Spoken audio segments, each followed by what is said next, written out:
Now at 5, deliberately set the search tonight for the person who tried to burn down a North Highlands hotel, forcing guests to evacuate. A police chase in Citrus Heights with an armed convicted felon, the latest on the officer-involved shooting. The holiday rush is on. We're at SAC International with what you need to know before boarding a flight. Plus, making history, what a women's team at Modesto Junior College just did for the very first time. Good evening, I'm Sharon Roger. And I'm Curtis Ming. Keep it right here. Your news starts right now. Getting answers from all across Northern California. This is the CBS 13 News at 5, and it starts with breaking news. We begin tonight with breaking news out of South Sacramento. Police are on scene of a deadly stabbing in broad daylight. Live pictures now from the scene near the Regency Apartments on Riza Avenue.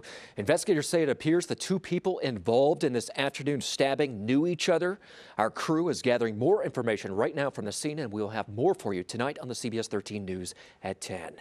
And more breaking news tonight in San Mateo County. Live pictures here of a boat spinning in circles off the coast near Half Moon Bay. Yeah, a man driving that boat somehow ended up on the shore, but it's unclear if he fell off or jumped. Tonight, we know he's in the hospital, but no further information has been released on his condition. Deliberately set, tonight investigators are trying to figure out who tried to burn down this North Highlands hotel. This morning's fire at the Courtyard Inn on Orange Grove Avenue forced hotel guests to be evacuated. CBS 13's Angela Musallam is live on scene with a search tonight for an arsonist. Well, Curtis Schrin, the fire started right inside this boarded up unit upstairs. You can see crews are still cleaning up after the fire. Now, there were people sleeping next to this unit and right below it this morning, and they say it was the heavy smoke that crept inside their rooms that forced them outside. Witnesses described hearing chaos just moments before this boarded up unit burst into flames. The fire started just before 10 o'clock this morning. Sacramento County Sheriff's deputies say the room that burned wasn't checked out to anyone, and there were signs of forced entry. It was all in our eyes. We couldn't see. We down there had to run out in our drawers. So it was just like, man, that's kind of crazy.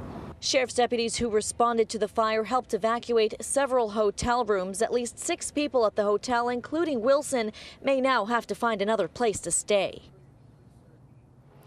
Now, arson investigators are searching for the suspect or suspects who they believe started this fire. We also spoke to one family who was living right below that unit that you see right here. They were actually evacuated from Texas because of Hurricane Harvey, and now they also may have another place to stay. We'll have their story coming up tonight at 10. Curtis Schrin. Frightening moments. Angela, thank you for that update.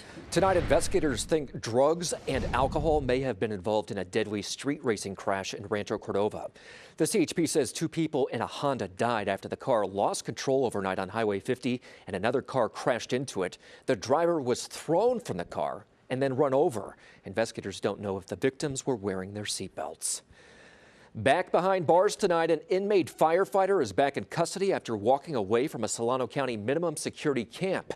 Investigators say Rashad Vaca turned himself into the Vacaville Police Department this morning, hours after he was discovered missing from the Delta Conservation Camp. The convicted robber helped battle the Napa wildfires. All of a sudden, I was awakened by 3 fast, I believed was gunshots, and then 2 more after that.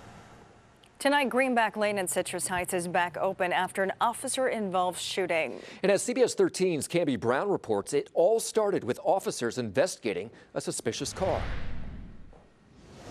Early this morning, an officer was investigating what police say was a suspicious man and woman at the Ranch Motel. They were standing near a vehicle in a motel parking lot, so most likely he was conducting what we would consider like a suspicious vehicle contact, just to make sure that nothing was criminally going on. The male suspect, 24-year-old Nicholas Russo, took off running. During the foot chase, the officer discharged his firearm at the suspect. Neighbors nearby heard the gunfire. All of a sudden, I was awakened by 3 fast, I believed was gunshots, and then 2 more after that. Police say a loaded gun was found on Russo.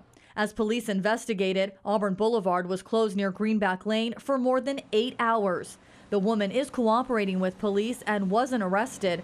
Russo is currently on parole and facing several charges. Russo is in stable condition. The officer is on paid administrative leave as the investigation continues. All right, Camby Brown in the newsroom. Thank you very much. Well, we're on Storm Watch tonight. Live pictures across Sacramento with more wet weather on the way. CBS 13 meteorologist Lisa Meadows is in our weather center with when the raindrops will start falling. Lisa. Well, we're already seeing a little bit of it. Let's take you to Titan HD radar. Looking at across the coastal range, we're starting to see the system start to push into Northern California. Now, it may lead to a wet commute for some tomorrow morning, but really that's about it. Not a big issue when it comes to travel with this storm. That's good, right? Especially when it comes to the Sierra. But your radar picture showing just out to the coastal range, a little bit of precip here. System is up to our northwest, and it will continue to push in overnight going into tomorrow. Let's go ahead and check out Futurecast. Time this out for you. By the time we head into really midnight and the early morning hours Monday, most of the precipitation falling at the higher elevations. Now, the snow level should be above past levels, so that is definitely some good news with this. But we are favoring across the northern part of the state of California. About a trace, maybe a couple tenths of inches of rain with this system. After this system, though, we're really going to warm it up. Some of these numbers on the 7-day forecast may surprise you guys. We'll take a look at that in a bit. Okay, thank you. And here's a live look at Sac International, where one of the busiest travel weeks of the year is in full swing. Thanksgiving is just 4 days away, and the holiday travel rush is on. CBS 13's Mark Thompson is live at the airport right now with what's different this year for travelers. Mark? Yeah, good evening, Curtis. We're experiencing a bit of a lull right now here at the Sacramento International Airport, but don't be fooled. Things are expected to be packed here over the next couple of days as people head out for their Thanksgiving destinations. But travelers, beware. If you don't get here early, you could miss your flight. Airport officials say traffic through Sac International this November is up 12% over last year. That's why they say it's critical to check your flight information and arrive at least 2 hours before your scheduled departure to make sure there are no issues getting through security checkpoints in a timely manner. According to the airport, the Thanksgiving rush officially began on Friday and peaks Wednesday, the 22nd. We caught up with a passenger traveling to the Fiji Islands. She hasn't been home in 30 years and says she chose today to stay ahead of the rush. The reason I chose to travel today is for the convenience. Traffic is better, better fare, of course. And some good advice, always check ahead with your individual airlines as your flights could change. And also a great resource is the airport's website, especially when it comes to parking. Now, parking ranges anywhere from $10 to $18 a day, but the website, it'll tell you which spots are available, and it actually updates every 5 minutes or so, so you'll have the very latest information. And guys, I just got to tell you, I'm going to be right back here tomorrow as I head out for my flight to the Midwest really early tomorrow morning. So hopefully it's not going to be too packed. Back to you. Yeah, you and a lot of folks, Mark. Hopefully you'll get there early. Thanks for that report. Yeah. Tonight, more pushback against Roy Moore after being accused of making sexual advances toward teenage girls. 3 major Alabama newspapers now have endorsed the Democratic candidate in the state's special Senate election. And as CBS's Laura Podesta reports, a member of Republican Senate candidate Roy Moore's own party went on national television with a message for voters. I hope that the voters of Alabama choose not to elect him. On national television Sunday, Republican Senator Susan Collins of Maine said she does not support Roy Moore, a member of her own party. Moore is running for the open Senate seat in Alabama. Collins said she was critical of Moore even before he was accused of making sexual advances toward teenage girls. I did not find his denials to be convincing at all. White House aide Mark Short said President Trump was concerned about several aspects of the story. He has concerns about the accusations, but he's also concerned that these accusations are 38 years old. Roy Moore has been in public service for decades, and the accusations did not arise until a month before elections. Moore has denied all allegations, and his family has come out to defend the former judge. Even after all the attacks against me, against my family, against the foundation, and now against my husband, he will not step down. Sunday, the Alabama Media Group, owner of 3 major newspapers in the state, released an editorial telling readers to reject Roy Moore and vote for his Democratic opponent, Doug Jones. Well, voters head to the polls in the special Senate election on December 12th. Actor Jeffrey Tambor may leave the show transparent after being accused of harassment. The 73-year-old said in a statement that the allegations are, quote, simply and utterly untrue. According to the website Deadline, the allegations against Tambor were made by two of his transgender colleagues. Amazon Studios, which makes the show, is conducting an investigation. Puerto Rico is struggling to regain basic services like power and water 2 months after that Category 5 storm hit. Hundreds gathered at the National Mall in Washington, D.C. for the Unity March for Puerto Rico today. We need to make sure that we stand in solidarity for the people of Puerto Rico and that our voices are heard. So our voices represent their voices. And we need to make sure that Congress understands that even though the people in Puerto Rico cannot vote, the people here can vote. And we're making demands. The rally was held to raise awareness about the situation the island territory is in after it was ravaged by Hurricane Maria. Protesters are asking for more federal response for the cancellation of Puerto Rico's debt and the rebuilding of the territory. They're also fighting for the permanent suspension of the Jones Act, which would loosen shipping rules that would help in recovery efforts.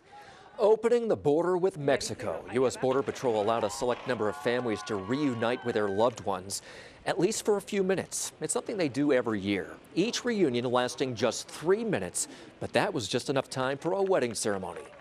I wish it was easier for her to come here to get married, but it isn't. But it is a statement that love has no borders. Many of those on the U.S. side of the fence are undocumented, meaning they would normally have a very tough time returning if they crossed the border. Still to come here at 5, he secured the release of UCLA basketball players accused of stealing in China. Tonight, why President Trump is saying he should have left them there. And some call it a death sentence for elephants. Tonight, the latest from the White House on a plan that would allow the import of elephant parts. And making her story, what the women's golf team at Modesto Junior College just did for the very first time.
President Trump taking aim at the father of one of the UCLA players arrested in China today. He tweeted this. Now that the 3 basketball players are out of China and saved from years in jail, LeVar Ball, the father of LiAngelo, is unaccepting of what I did for his son and that shoplifting is no big deal. I should have left them in jail. Trump later took credit for their release, saying he personally intervened with the Chinese president. But LeVar Ball suggested in an ESPN interview Trump had very little to do with the matter. All 3 players did thank Trump after flying back home. And President Trump this weekend put a temporary stop on a controversial plan some say amounted to death sentences for African elephants. Well, here's CBS 13's Roxana Sabiri with a backpedal. Faced with growing outrage over a move that would have lifted a ban on imports of elephant trophies from 2 African countries, the Trump administration is backing down for now. On Friday, the president tweeted he's putting the decision on hold until such time as I review all conservation facts. His statement came just a day after the Fish and Wildlife Service announced it would reverse an Obama-era ban on parts of elephants shot for sport in Zimbabwe, citing improved conservation efforts. Earlier this month, the department waived a similar ban for Zambia, stating trophy hunting can benefit conservation by generating funds to be used for conservation. He is encouraging Americans to kill elephants. The news sparked backlash from celebrities, including Ellen DeGeneres. The anger spread online through the hashtag #BeKindToElephants. Animal rights groups argue the ban has helped protect Africa's endangered elephants. And the Humane Society of the United States found that after the ban was put in place in 2014, imports of elephant trophies from Zimbabwe fell dramatically. The organization's president, Wayne Pacelle, is welcoming President Trump's announcement to delay a decision on lifting the ban, but says the ban should be permanent. Why would we add more death and suffering to elephant communities when they're already besieged by poachers? Well, Pacelle says an elephant can generate more than $1 million through tourism. He says selling a dead elephant's tusks brings in only around $20,000. All right, transitioning now to weather. The raindrops are starting to fall yet again. Yep, we're starting to see the action a little bit, not a lot when it comes to the system, so that's good because I was thinking, oh great, Holiday travel. week. Yeah, I know. This one shouldn't be too bad. It shouldn't be an issue, at least for this year, but you may need to grab your umbrella before you head out the door coming up here to start off your work week tomorrow. What's going on right now? Let's go ahead and take a live look outside.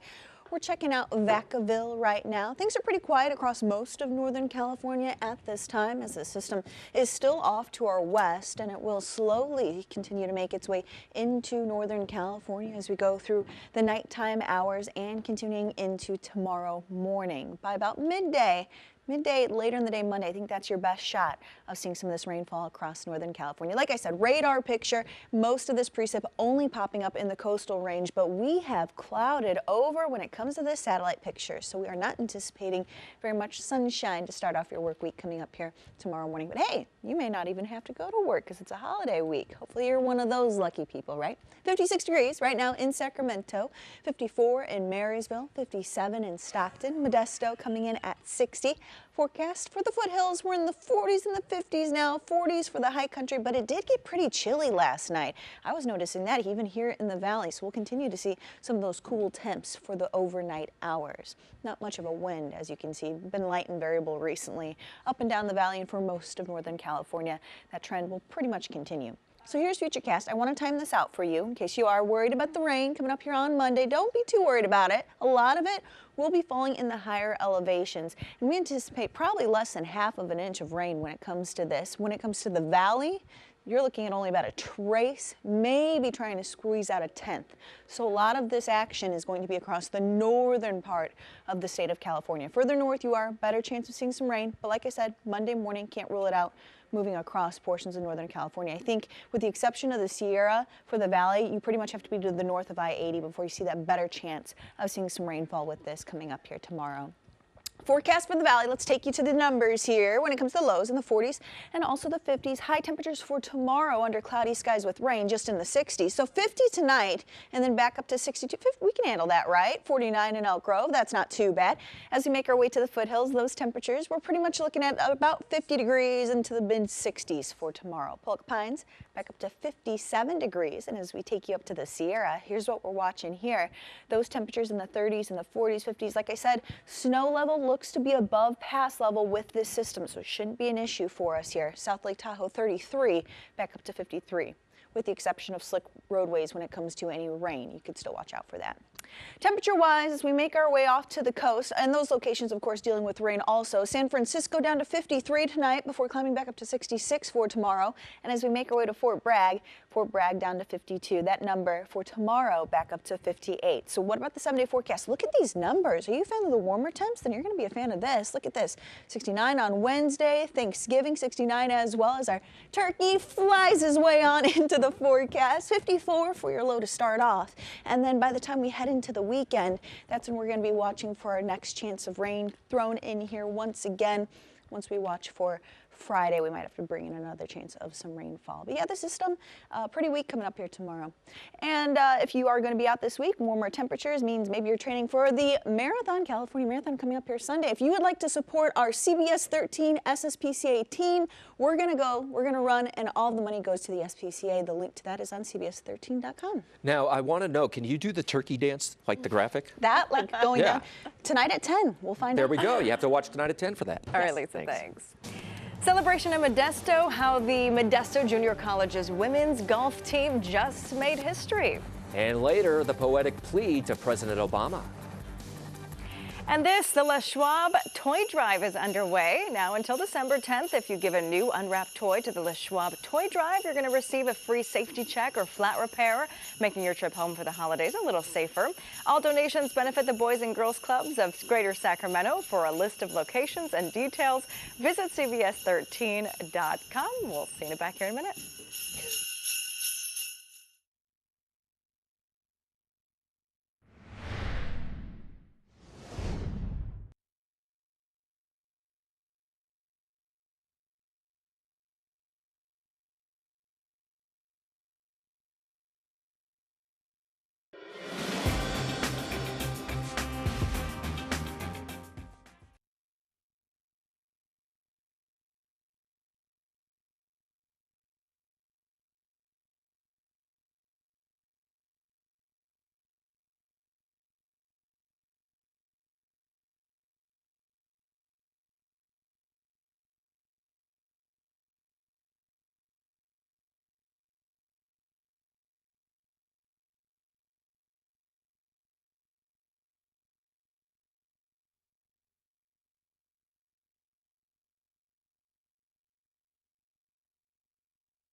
Well, the team of Modesto Junior College is making her story, becoming the first ever women's sport at the community college to win a state championship. CBS 13's Linda Muma talked with the team, now celebrating their big win.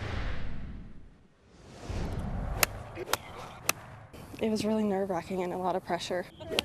All season long, we finished second and third, and the girls were a little disappointed, and I said, you know what? just be patient. That patience has finally paid off. It was amazing, actually. We all came together as a team. Last week, the Modesto Junior College women's golf team teed off against not only 8 of California's top teams in Morro Bay, but finished 4 strokes under the one team that had beaten them every single time they faced off this season. They were defending state champions. Their Rockland rival, Sierra College. They even booked an extra day thinking that they were going to win. But guess what? We crept up behind them and we took it, and we enjoyed the moment. The coaches say that their work ethic certainly played a role in their state championship win, but also the fact that they were open to suggestion during the tournament. They didn't say, oh, I've got to hit this shot because I don't know how to hit that other shot. It was like, what do you think I should do here? And I'd say, hey, you've been working all season long on this, putt chip. Try the putt chip. A strategy and a team effort that led them to the first ever state championship win for women's sport in MJC history, and the first team to take home a trophy in more than 50 years. I think it's awesome. I think to be able to represent the school, especially the last tournament in the last year, I think to play beside such amazing girls and make history, I think that it's amazing. So inspiring, right? Yeah, congratulations to them. The trophy now will be on display at the main campus. The golfers are now being approached by four-year universities offering athletic scholarships. In sports today, the Raiders took on the New England Patriots in Mexico City. Let's roll up the highlights. Brady looks to throw. Pump fake goes the other way. And it's caught by Lewis. It makes a wiggle and then dives for the end zone touchdown. And that was just the beginning of a rough day for the Raiders. A fumble by the Raiders in the second quarter was recovered by the Patriots, ending the first half 17-0. The Raiders unable to keep up with Tom Brady and his offense. The final score 33-8. Underserved families in Sacramento are getting a Thanksgiving dinner hosted by Sacramento Republic FC. Families were selected through a nonprofit called Street Soccer USA. Many of the families attending the feast today have a history of homelessness, trauma, and serious illness. This is the second year Republic FC is hosting the event. Still to come, it's a musical appeal, one rapper's poetic plea to our former president.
Finally tonight at 5, SNL going after both Democrats and Republicans last night. Yeah, first comparing Al Franken's controversial photo appearing to almost grope a sleeping woman, then Chance the Rapper pleading to former President Barack Obama. I need you in my life, so come back, Barack. Look at it, man.